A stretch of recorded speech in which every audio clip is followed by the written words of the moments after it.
Swastiastu.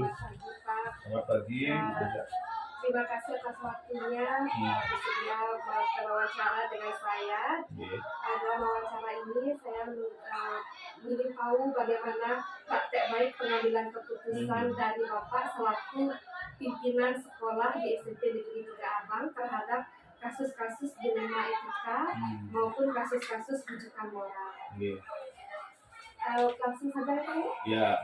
Untuk pertanyaan pertama, selama ini bagaimana Bapak dapat mengidentifikasi apakah kasus-kasus yang Bapak alami merupakan dilema etika ataukah dia merupakan rujukan moral di sekolah ini?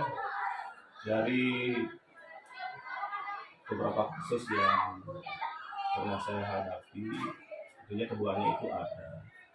Untuk mengidentifikasi apakah ini dilema etika atau rujukan moral, tentunya saya sebelum menjadi kepala sekolah telah mendapatkan materi tentang manajerial, terutama tentang itu berdasarkan referensi yang saya pelajari.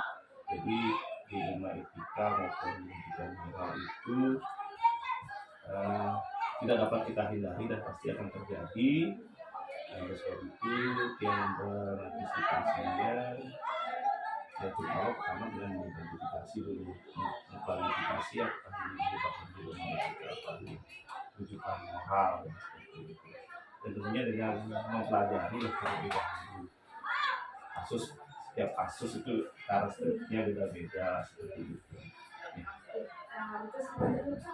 Bagaimana Bapak menjalankan pengambilan keputusan di sekolah, terutama untuk kasus-kasus di mana ada dua kepentingan yang sama-sama benar, Pak, atau sama-sama mengandung nilai kebajikan kalau berupa dilema etika ini? Oke.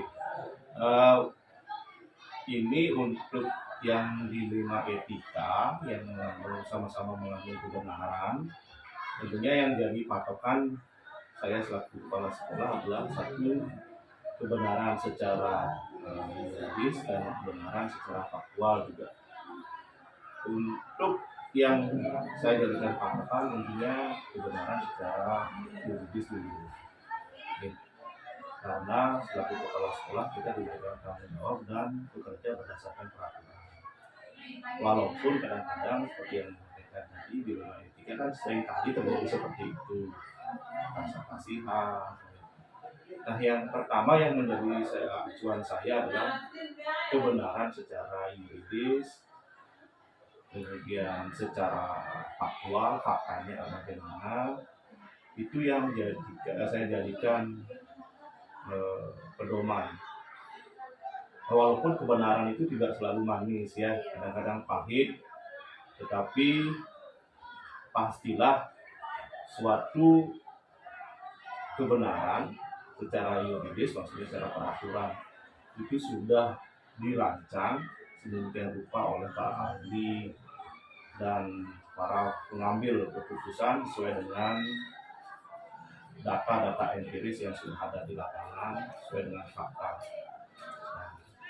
Masalahnya sekarang adalah tidak semua orang bisa menerima itu, dan kadang-kadang fakta empiris yang diajukan dalam pembuatan peraturan itu kadang-kadang masih tidak perlu disebarkan. Oleh sebab itu, landasan yuridis, aturan-aturan itu selalu akan berubah sesuai dengan situasi dan kondisi. Kesimpulannya, dalam pengambilan keputusan, saya selalu mempertimbangkan yang pertama jadikan patokan itu adalah landasan yuridis, kebenaran secara aturan. Itu yang menjadikan patokan. Terima kasih Pak, itu tadi sudah langkah-langkah prosedurnya dan juga yang Bapak anggap efektif adalah mengenai kebenaran yuridisnya. Hal-hal apa saja yang selama ini merupakan tantangan atau pengambilan keputusan kasus-kasus ini? Ya, tantangannya banyak sih Bu.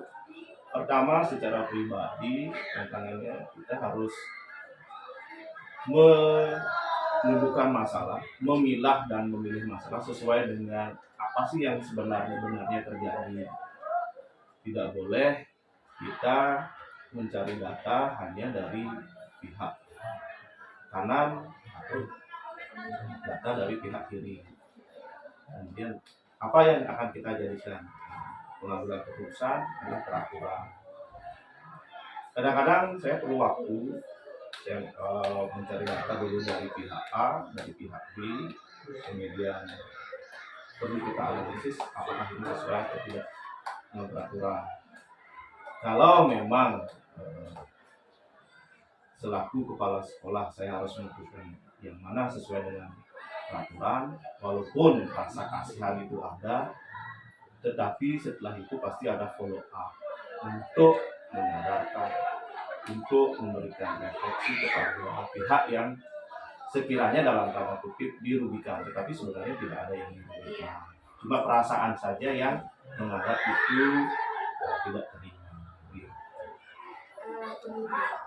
Dalam melaksanakan ini, apakah Bapak memiliki sebuah katakanlah atau jadwal tertentu dalam sebuah penyelesaian kasus dilema etika yang tadi, atau apakah Bapak langsung menyelesaikan di tempat atau memiliki sebuah jadwal yang teratur begitu untuk menyelesaikan sebuah kasus? Bentuk dan prosedurnya seperti apa yang Bapak jalankan? Kalau jadwal, saya biasanya merefleksi apa kegiatan sekolah itu biasanya per 3 hari, apa yang dari Senin, Selasa, Rabu, Kamis, Jumat, Sabtu. Di sana saya refleksi. Itu khusus untuk masalah-masalah yang memang waktunya itu masih bisa kita atur, itu terjadwal.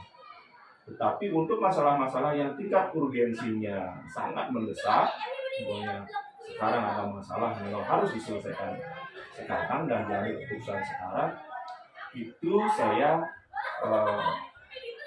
tidak menjadwalkan secara khusus, tetapi memang secara komprehensif saya harus menyelesaikannya pada waktu yang telah ditentukan. Nah seperti sekarang semuanya ada peraturan begini dan data harus kirim sekarang, sementara masih kita belum siap.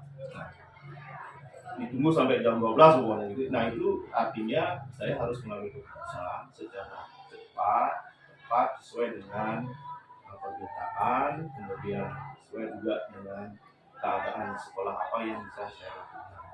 Tentunya kalau saya sih untuk masalah yang masih ada waktu untuk penyelesaiannya yang dilakukan setiap 3 hari, kalau 1 minggu di hari Senin, Selasa lanjut ya, berpikir, berefleksi, kemudian Kamis Jumat di Sabtunya. Jadi untuk yang istilahnya bagi dulu masalah tingkat urgensinya. Kalau memang urgen harus selalu diselesaikan dalam waktu yang sekarang dan harus diselesaikan sekarang, itu tidak terjadwal. Yang terjadwal buatnya dengan sekolah, bagaimana masalah-masalah yang dihadapinya, biasanya saya merefleksi ya setiap 3 hari sekali gitu. Kemudian, adakah seseorang atau faktor-faktor apa itu yang selama ini mempermudah atau membantu Bapak dalam pengambilan keputusan ini? Ada orang-orang yang secara pribadi saya tidak sempurna, pasti saya membutuhkan pertimbangan.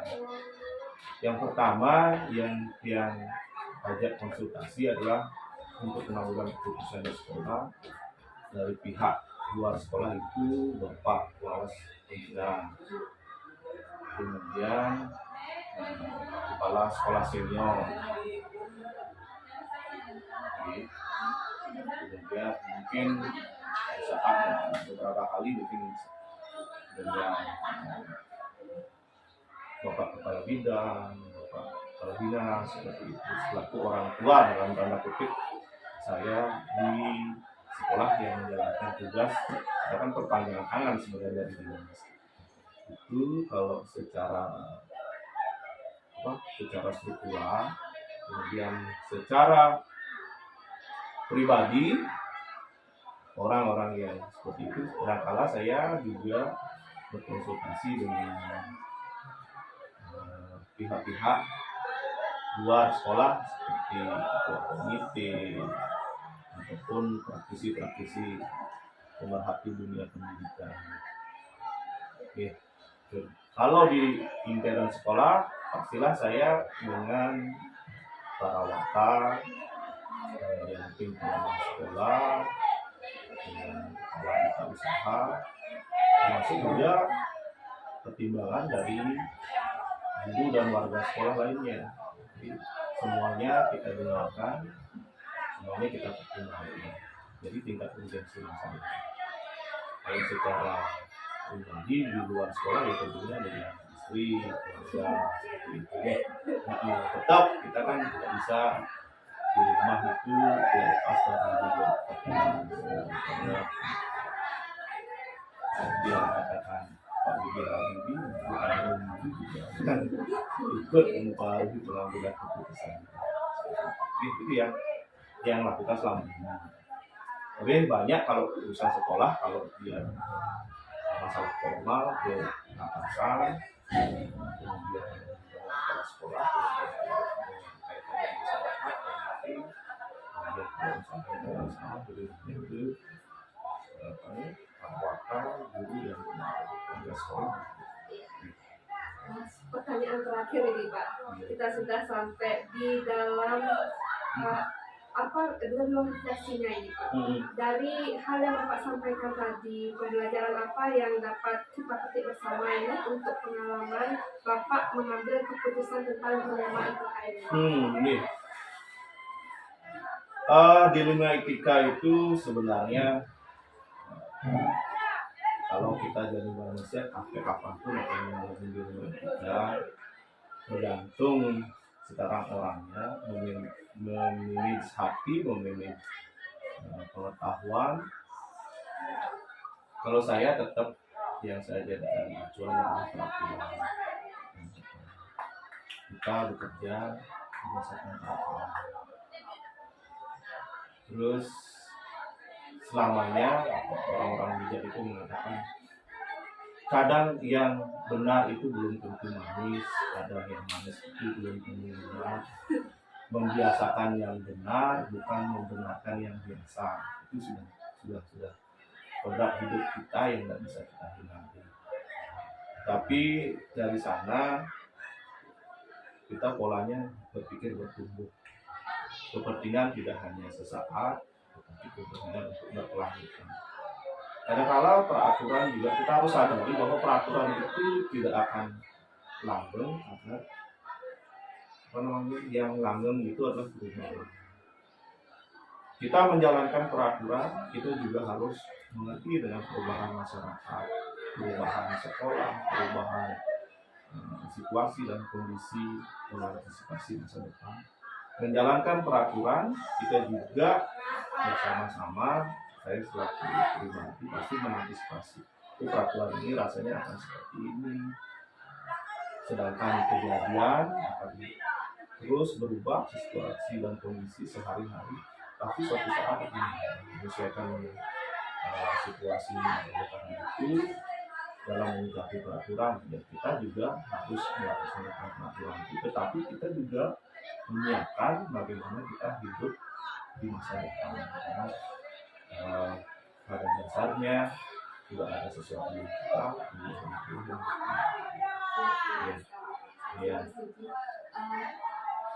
terima kasih banyak Pak untuk berbagi pengalamannya dalam pengambilan keputusan sebagai kepala sekolah atau pemimpin sekolah. Semoga lain kali kita bisa melakukan wawancara lagi, berbagi pengalaman lagi di kesempatan yang berbeda.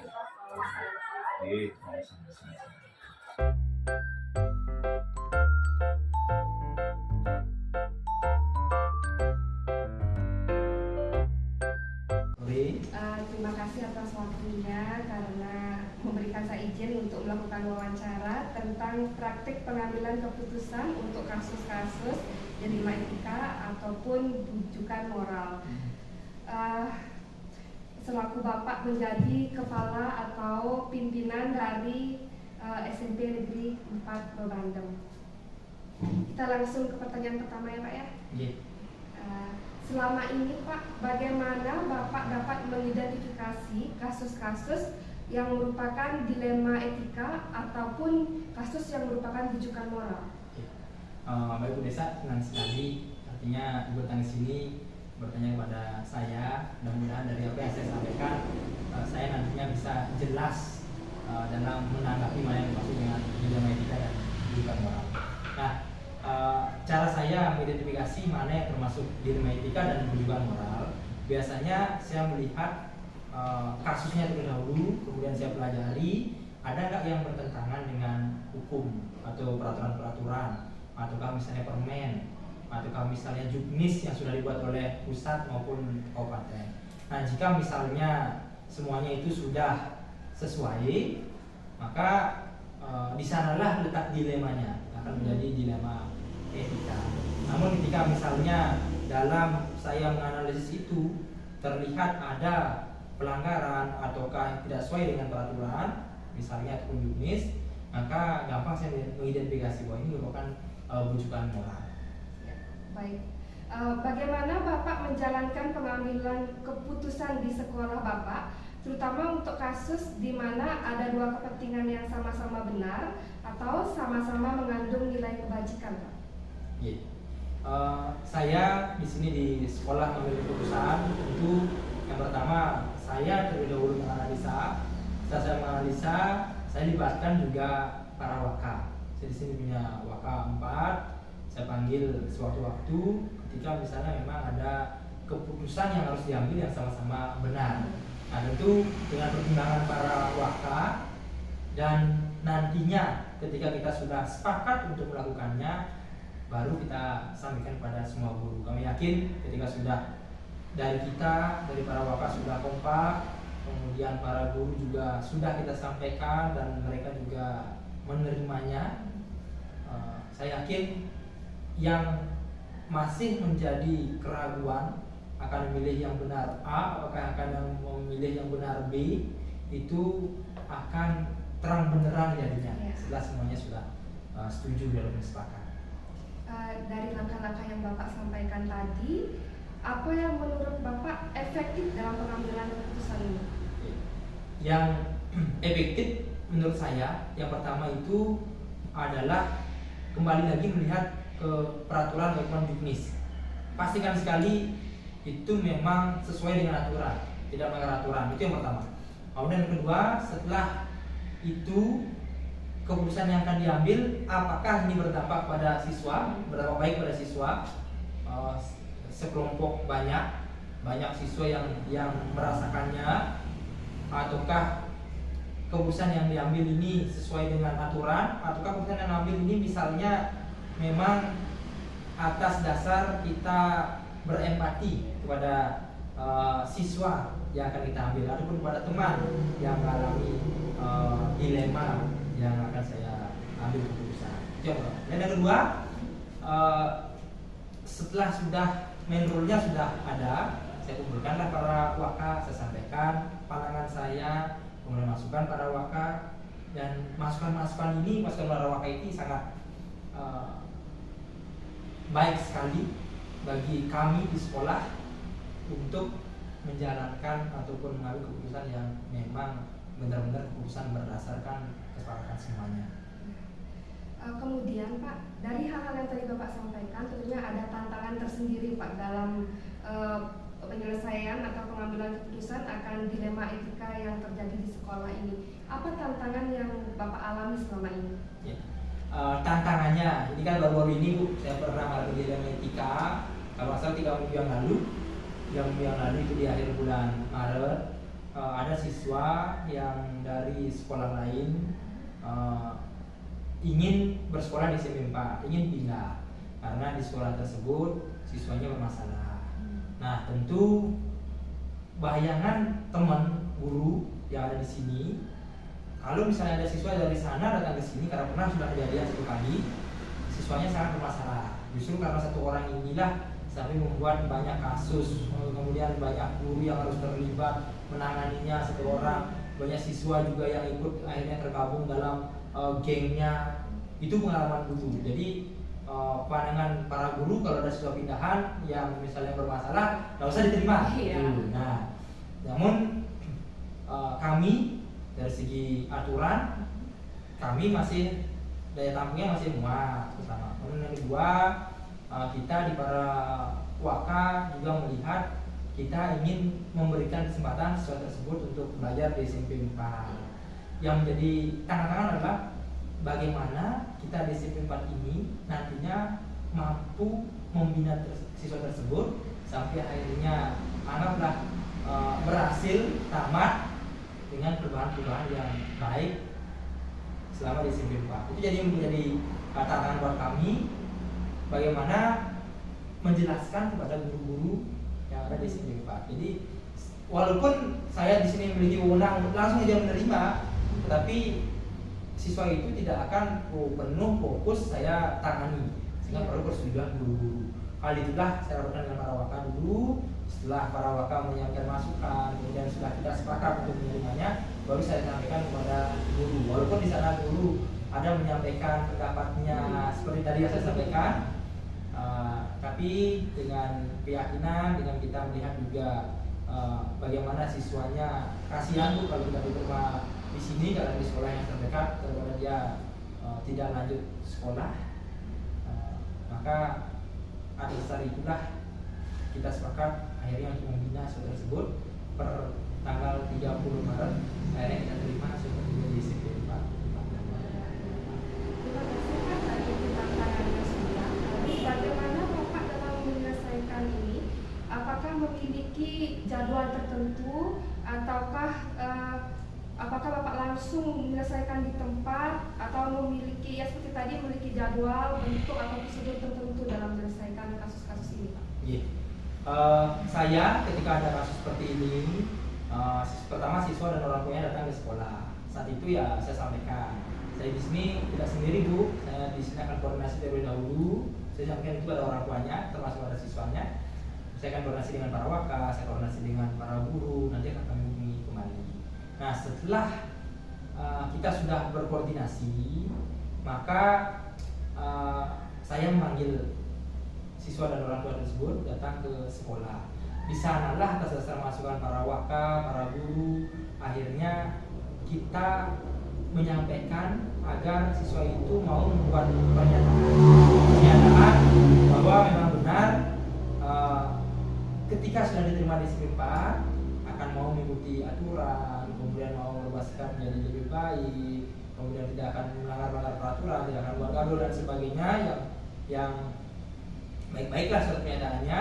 Dan jika misalnya ini selama 3 bulan ini sebelum kenaikan kelas sering membuat kegaduhan, melanggar peraturan, kemudian tidak sesuai dengan aturan di sekolah, maka kami akan menyerahkan kembali kepada orang tua agar bisa dibina di sekolah yang lain. Dan kami melakukan tindakan preventif sehingga ke depan ketika misalnya masalah kita tidak bingung.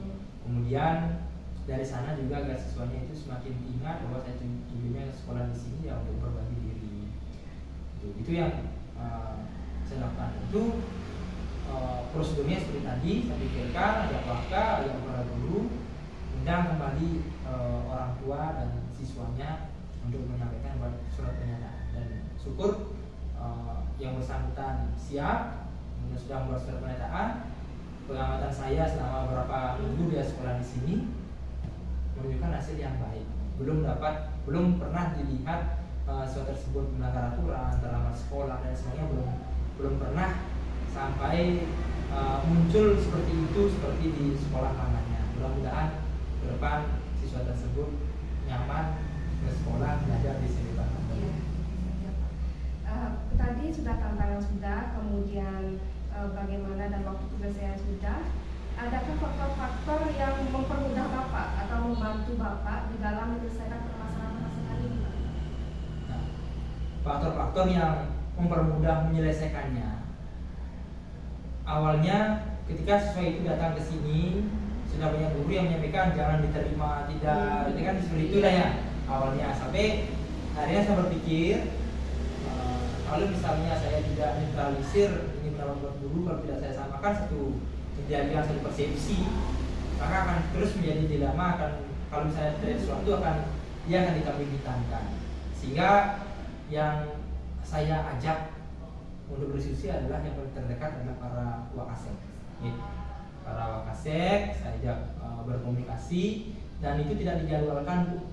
Pertanyaan yang tadi belum saya jawab terkait dengan penjadwalannya. Kalau ada hal yang urgent perlu didiskusikan, saya akan ngechat di grup wakasek. Mohon berkumpul di ruang seremonial, kira-kira pas setelah jam istirahat kita akan berkumpul. Sewaktu-waktu bisa dikumpulkan para wakasek ini sidental, dan itu pun kalau misalnya ada dilema ataupun misalnya ada program yang akan kita jalankan, tentu saya menggunakan wasek. Termasuk juga kalau misalnya ada kegiatan refleksi, evaluasi, saya kumpulkan wakasek. Faktor itulah atau melibatkan banyak orang lah menjadi kita semakin yakin bahwa keputusan kita itu memang benar dan memang seperti yang tadi memiliki dampak yang baik untuk lebih banyak orang, lebih banyak siswa, dan kemudian kita memang istilahnya merasa berempati, yang merasa peduli bagaimana agar siswa tersebut bisa menuntaskan pembelajaran. Termasuk misalnya kedepannya ada dilema-dilema lagi, saya akan berusaha tetap akur, tetap solid dengan para wakasek. Kemudian Pak, ini yang terakhir ini Pak, dari hal yang telah kita dari setiap pengalaman Bapak tadi, kemudian apa pembelajaran yang dapat Bapak petik dari pengalaman Bapak dalam pengambilan keputusan dilema etika tadi Pak? Pembelajaran yang dapat saya petik dari bagaimana memutuskan ketika terjadi suatu dilema etika adalah sebelum kita memutuskan perlu kita solidkan dulu dengan para guru, pegawai, yang paling utama itu para waka, sehingga keputusan yang diambil itu memang keputusan bersama. Itu pertama. Kemudian yang kedua, ketika misalnya ada dilema, kita tidak boleh langsung memutuskan langsung. Yang kalau misalnya masih ada waktu untuk berpikir, dipikirkan sehingga memang keputusan kita ambil mampu untuk memberikan kesempatan seluas-luasnya kepada siswa yang belajar di SMP 4. Termasuk juga keputusan yang diambil itu memang berdampak lah kepada kelompok yang jauh lebih besar, berdampak kepada semua siswa, termasuk misalnya ke depan kalau misalnya ada dilema lagi yang sampai akhirnya keputusan kita ambil mampu istilahnya berdampak kepada lingkungan masyarakat, tentu kita akan memilih keputusan yang seperti itu. Demikian itu yang bisa saya sampaikan terkait dengan pembelajaran yang dapat saya ambil. Ya, terima kasih sekali Pak untuk berbagi pengalamannya, sangat menginspirasi. Dan untuk wawancara kali ini kita cukupkan. Semoga kita bisa bertemu kembali di kesempatan yang berbeda. Dan terima kasih banyak Pak sekali lagi untuk kesempatannya. Siap. Bisa. Ya. Selamat.